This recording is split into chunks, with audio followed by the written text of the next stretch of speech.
Hola, bienvenidos nuevamente a Más Diseño. Ya estamos de vuelta, con más energía, más ideas y también con más errores. Hoy quiero mostrarles un video que se llama Crónica de un diseño fail. Seamos honestos, ¿cuántas veces empezamos un proyecto que en la cabeza se ve increíble?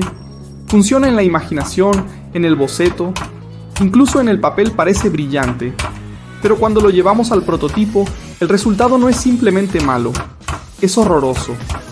En este caso, retomé un proyecto que ya había desarrollado antes, tomar una lámpara, de las que se consiguen en lugares como IKEA o Home Center, y rediseñarla. Esto no es casualidad, es toda una tendencia en diseño, y seguramente vamos a convertirla en una serie. ¿Por qué? Porque tiene un potencial enorme. Partir de un producto existente, con gran parte del proceso de prototipado e industrialización ya resuelto, y transformarlo en algo completamente distinto. Ahora la pregunta es, ¿qué pasa cuando esa idea, que parecía tan buena, sale terriblemente mal?